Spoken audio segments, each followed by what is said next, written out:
So hello mga ka-action, mga kakamping, no? Ang vlog natin ngayon ay i-interviewin po natin ang isang nanay na galing din operahan po, pero sa kasalukuyan, nandyan na po siya sa kanyang bahay at nagpapahinga na po. Pero naghihingi po ng tulong, ng kunting tulong na kumakatok po sa ating mga puso. Kaya para lubos natin maunawaan kung ano po ang naging dahilan kung bakit siya operahan, kaya mas mabuti pang interviewin po natin siya. Okay? Tara na, samahan niyo ako. A few inches later. So ito po mga ka-action, no, nandito na nga po tayo sa bahay ni Ate Nits Pomada. So naalala niyo po ba siya sa mga vlog ko po, nandun po siya, kasama ko siya sa mga for entertainment purposes dyan sa YouTube. Nung hindi pa ako nagpolitiko, kasama ko po siya. Siya po yung nag-acting na parang nanay-nanayong ko po sa ginanap namin na parang ano po yun, sa mga OFW, siya po ang gumanap noon.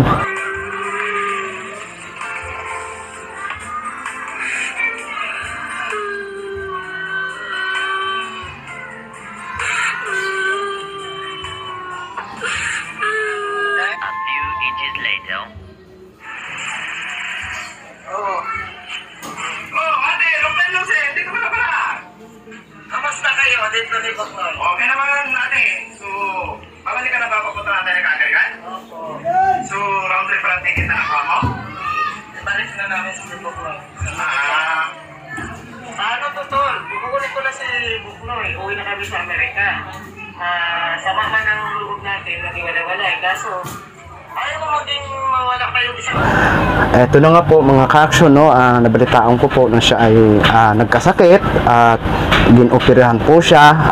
Totally nandito na po siya, kasalukuyan nagpapahinga po siya sa awa ng Diyos.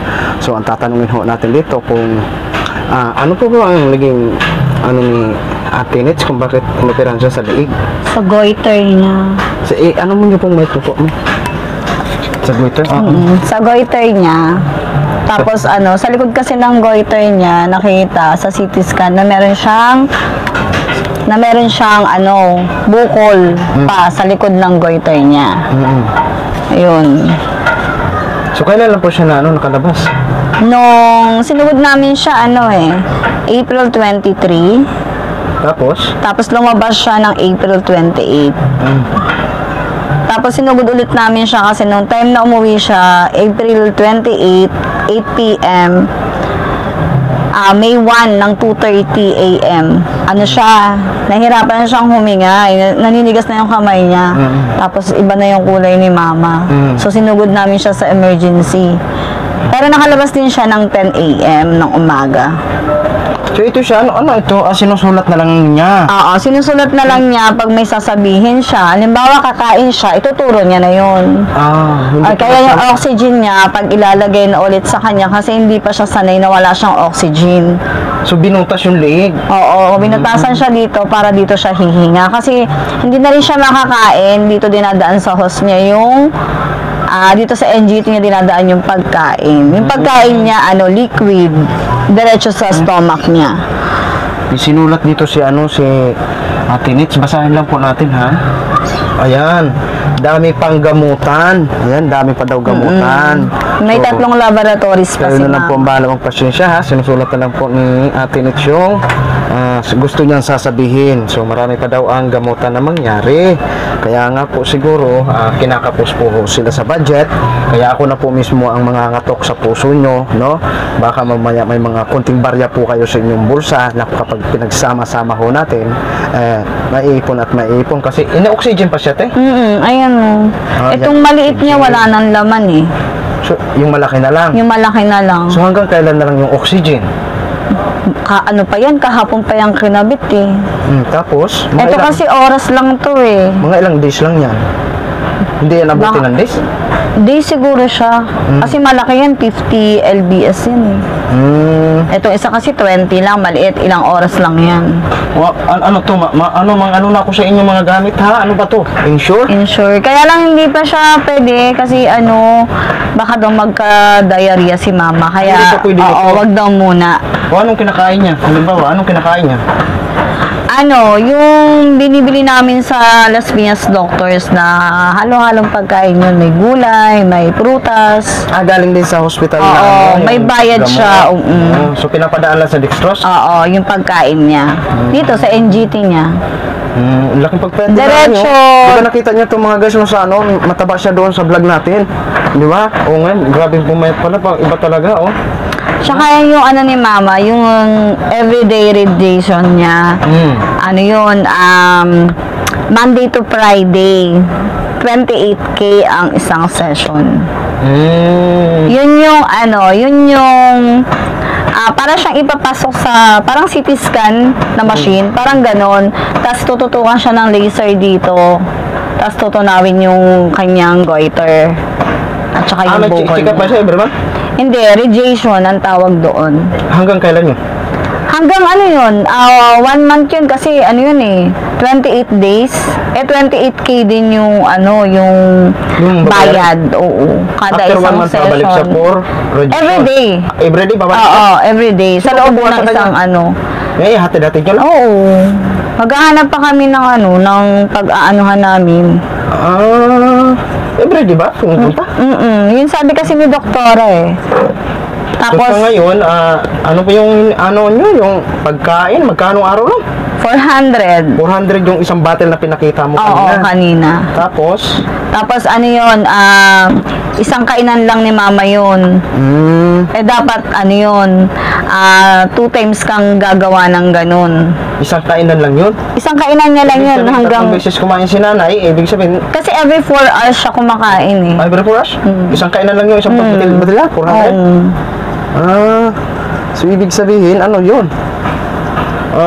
Nasa every 4 hours. Yung isang lagayan kasi na yun, 400. Kung sa kung 2 Pwede times ba, ang pwede ba takuha mo yung pagkain niya? Kunin mo nga anak yung pagkain ni Mami. Para makita Yung nasa ng ating bote mga na, viewers, yung no? liquid. Kabibili lang namin yung kain ng umaga kasi wala na siyang kinain kaninang 4 a.m. Kaya bumili kami ng pagkain doon. Kasi wala pa kaming stock na ni Mama. Tsaka yung mga gamit na gagamitin para sa niya pagkain. So, pwede po kayo manawagan habang hinihintay ho. Ito na mamaya na. Hindi yung takip. Hindi na yung Sa bottle. Yung bottle, yung sa bottle na pagkain. pinakita nyo kanina. Yung binilender ko kanina kasi sobrang lapot. Sige, okay lang yan. Okay. Naririnig pa rin yan. Okay naman, Nay, pakiramdam, okay naman. Sign language lang muna tayo, Nay, ha? Magpalakas ka kasi magbablog pa tayo. Magsusumba pa nga siya Kanina nga sumasayo. Kaya nga po, magsusumba. Ito. Yan. Ito siya 400 ang ganito. Oo, pero hindi siya puno. Hanggang dito lang siya. Kalahati.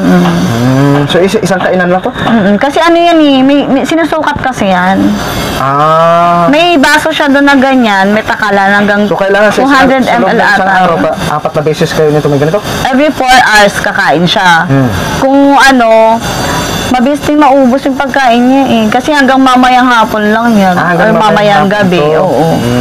Kaya mamaya, babalik na naman ako doon para bumili. Kasi Kasi, ito pala mga ka-action, mga kakamping ko. Isang ganito daw, 400. Pero isang araw na to ni nanay matapos? hindi. Oras lang din yan Oras lang, hindi abot ito.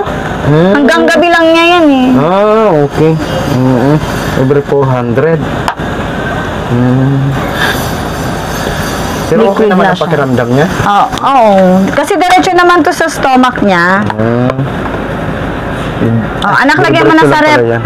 Kasi kailangan nasa rep Oo. Kasi So, mabilis siyang masira. Ano natin pwedeng 400 yun? Oo, 400. Pag 400.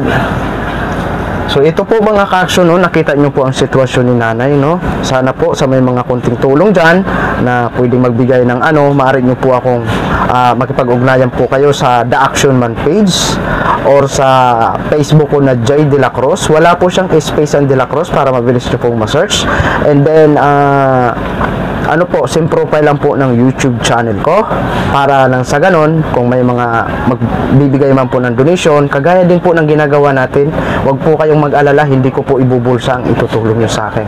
Sana patuloy pa rin kayo magtiwala sa programa natin. Lahat po ng ibibigay nyo, pwede ko pong i-vlog at ibigay ho sa kanila dito por resibo na ibinigay ko po ang konting tulong nyo po mga ka-aksyon, mga kakamping ha.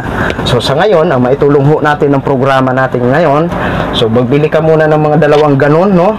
Yung pagkain ni nanay. Ngayon, kung may magbibigay ng tulong, the rest, may magiging part 2 po yun para maipakita ko po sa mga viewers ko o mga donors na binigay kong pera sa inyo ha. O ito Thank po, you. ano lang muna to ha sa kay nanay. Thank Nay, you. magpagaling ka tunay ha.